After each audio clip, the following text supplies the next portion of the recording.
শান্তিপুরে জঙ্গল থেকে উদ্ধার 15টি ভোটার কার্ড। শান্তিপুর পৌরসভায় নিউ ঘোষ মার্কেটের কাছে জঙ্গল থেকেই 15টি ভোটার কার্ড উদ্ধার হয়েছে। ভোটার কার্ডগুলিতে স্থানীয় বাসিন্দাদের নাম থাকায় চাঞ্চল্য তৈরি হয়েছে। স্থানীয়রা দাবি করছেন যে উদ্ধার হওয়া কার্ডের ঠিকানা, তারিখ ও অন্যান্য তথ্যে অসঙ্গতি রয়েছে এবং তাদের অভিযোগ যে নতুন ভোটার কার্ডের জন্য আবেদন করেও পাওয়া যায়নি। কোথা থেকে এই ভোটার কার্ডগুলি আসলো তারই তদন্তে পুলিশ।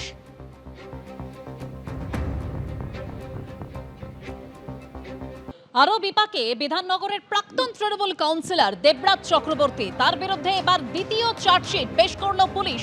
সেই চার্জশিটে যেটা উল্লেখ রয়েছে যে ব্যবসায়ী থেকে 1,25,00,000 যে তোলাবাজি, সেই মামলায় এবার দ্বিতীয় চার্জশিট দিল পুলিশ। বাগুইআটি থানায় অভিযোগ দায়ের করে সেই ব্যবসায়ী এবং সেই মামলায় চার্জশিট পুলিশের 256 পাতার চার্জশিট দিল পুলিশ।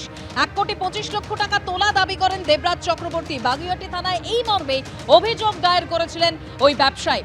চার্জশিটে ঠিক কি কি উল্লেখ রয়েছে আরো বিস্তারিত আমরা জানবো। আমাদের প্রতিনিধি সুকান্ত মুখোপাধ্যায় রয়েছেন সরাসরি। সুকান্ত, দেখো, জানিয়ে রাখি যে দেবরাজ চক্রবর্তীর বিরুদ্ধে এবারে দ্বিতীয় চার্জশিট জমা করা হয়েছে বারাসাত আদালতে। কিছুক্ষণ আগেই বাগুইআটি থানার তরফে এই চার্জশিট দেওয়া হয়েছে বারাসাত আদালতে। প্রাক্তন কাউন্সিলর দেবরাজ চক্রবর্তীর বিরুদ্ধে যেটা অভিযোগ যে হাওড়ার একজন ব্যবসায়ীর কাছ থেকে প্রথমে 1 কোটি টাকা এবং পরবর্তী সময় সেইখান থেকে কিছু টাকা দেওয়ার পরে ফের এই টাকার অ্যামাউন্ট বাড়িয়ে 1,25,00,000 টাকা চাওয়া হয়েছিল এবং এরপরেই কিন্তু হাওড়ার সেই ব্যবসায়ী বারবার বাগুইআটি থানাতে অভিযোগ দায়ের করেছিলেন। পরবর্তী সময় আমরা সেই ব্যবসায়ীর সাথে যোগাযোগও করেছিলাম। তার বক্তব্য যে সময় তিনি থানাতে অভিযোগ করতে গেছিলেন সেই সময় তার অভিযোগ নেওয়া হয়নি।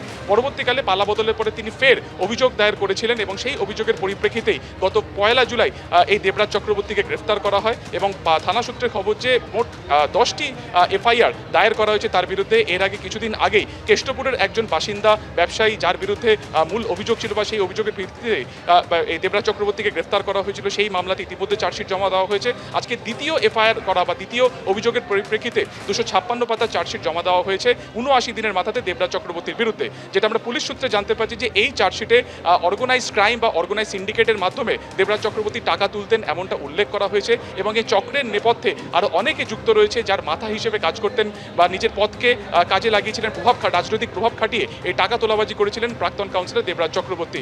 এই দুটো মামলাতে এখনো পর্যন্ত চার্জশিট জমা দেওয়া হয়েছে, আরও 8টি মামলাতে চার্জশিট জমা দেওয়া বাকি রয়েছে, এমনটাই কিন্তু পুলিশ সূত্রে খবর। ধন্যবাদ সুকান্ত। অন্যদিকে এই নিয়ে 7 বার সিআইডি তলবে ভবানী ভবনে হাজিরা দিলেন অভিষেক বন্দ্যোপাধ্যায়ের আত্মসহায়ক সুমিত রায়। দেবরায় চাকরির নামে প্রতারণার অভিযোগের মামলায় অভিষেক বন্দ্যোপাধ্যায়ের আত্মসহায়ককে তলব করা হয়। আজ 11টার কিছু আগেই ভবানী ভবনে পৌঁছে যান সুমিত রায়। সরাসরি আমাদের প্রতিনিধি পার্থপ্রতিম ঘোষ আমাদের সঙ্গে রয়েছেন। পার্থ, এখনো পর্যন্ত ঠিক কি কি জিজ্ঞাসাবাদ করার জানার চেষ্টা করছেন তদন্তকারী আধিকারিকরা? দেখো, সিআইডি সূত্রে যে বিষয়টা জানতে পারছি খুব সম্ভবত হচ্ছে সুমিত রায়ের সঙ্গে হচ্ছে মেদিনীপুরের প্রাক্তন তৃণমূল বিধায়ক সুজয় হাজরা, যাকে গ্রেপ্তার করার পর কাস্টাডিতে নিয়েছে সিআইডি। তাদের দুজনকে একসঙ্গে বসিয়ে মুখোমুখি জিজ্ঞাসাবাদ করা হবে কিছুক্ষণ, তেমনটা আমরা জানতে পারছি। এবং ইতিমধ্যে তুমি জানো যে সুমিত রায়ের বিরুদ্ধে 2টি মামলা তদন্তভার সম্প্রতি হচ্ছে সিআইডি গ্রহণ করেছে, যার মধ্যে একটা হচ্ছে শালবনী জমি দুর্নীতির মামলা, যে মামলায় ইতিমধ্যে টানা 5 দিন তাকে জিজ্ঞাসাবাদ করা হয়েছে গত শনিবার থেকে। এবং তার পাশাপাশি হচ্ছে গত সোমবার দিনের পর আজকে হচ্ছে অভিষেক বন্দ্যোপাধ্যায়ের আত্মসহায়ক সুমিত রায়কে দেবরায় চাকরি দেওয়ার নাম করে একেবারে যে টাকা নেওয়ার অভিযোগ, যে অভিযোগটা উঠেছিল 12 জন ক্যান্ডিডেটকে জোগাড় করতে বলা হয়েছে তাদের কাছ থেকে 2 দফায় 12 লক্ষ টাকা করে মোট 24 লক্ষ টাকা নেওয়া হয় পশ্চিম মেদিনীপুরের দেবরার একটি হোটেলের মধ্যে। সেখানে হচ্ছে বৈঠক হয়, সেই বৈঠকের পরবর্তীকালে তাদেরকে কলকাতায় নিয়ে আসা হয়েছিল। কলকাতায় নিয়ে এসে তাদেরকে বিকাশ ভবন এবং খাদ্য দপ্তরে চাকরি পাইয়ে দেওয়া হবে বলে তাদেরকে ঘোরানো হয়। তার পরবর্তীকালে সরকারি অ্যাপয়েন্টমেন্ট লেটারের ফটোকপি তাদেরকে দেওয়া হয়েছিল এবং তারপরে তারা চাকরি না পায় প্রতারিত হয়েছে বলে তারা অভিযোগ দায়ের করে এবং সেই অভিযোগে 3 জনের নাম ছিল, তার মধ্যে একজনকে সুজয় হাজরা গ্রেপ্তার করা হয়েছে, অন্য আরও একজনের গ্রেপ্তার করা হয়েছে ইতিমধ্যেই। পাশাপাশি হচ্ছে অভিষেক বন্দ্যোপাধ্যায় আত্মসহায়ক সুমিত রায়, সে হচ্ছে হাইকোর্ট থেকে এই মামলায় বর্তমানে আগাম জামিন পেয়েছেন। কিন্তু তদন্তকারীদেরকে জিজ্ঞাসাবাদের মুখোমুখি হতে হবে সেই নির্দেশ ছিল এবং সেই জিজ্ঞাসাবাদের মুখোমুখি হয়েছেন অভিষেক বন্দ্যোপাধ্যায় আত্মসহায়ক সুমিত রায়। গত শনিবার থেকে টানা 7 দিন আজকে প্রত্যেক দিনই হচ্ছে সুমিত রায়কে তলব করা হচ্ছে এবং সুমিত রায় আসছেন এবং এসে সিআইডি জিজ্ঞাসাবাদের মুখোমুখি হচ্ছে। আজকেও সকাল 11টার সময় তলব করা হয়েছিল, 10:58-তে সুমিত রায় তিনি এসে পৌঁছান এবং এখনও পর্যন্ত ভবানী ভবনে জিজ্ঞাসাবাদ করা হচ্ছে সুমিত রায়কে। আরও একবার বলবো, সুমিত রায়ের সঙ্গে সুজয় হাজরা অর্থাৎ মেদিনীপুরে প্রাক্তন তৃণমূল বিধায়ক, তাদের দুজনকেই এই ডেবরার যে মামলা সেই ডেবরার মামলাতে দুজনকে একসঙ্গে বসিয়ে জিজ্ঞাসাবাদ করা হবে বলে আমরা সিআইডি সূত্রে জানতে পারছি। ধন্যবাদ পার্থ।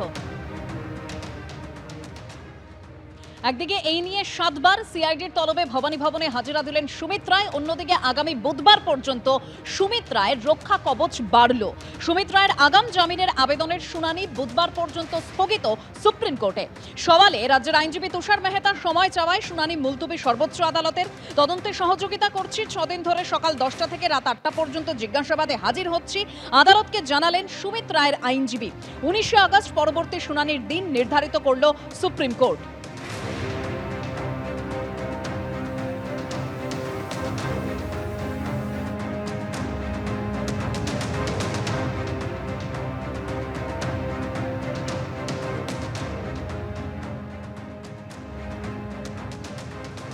এবিপি আনন্দ, এগিয়ে থাকে, এগিয়ে রাখে।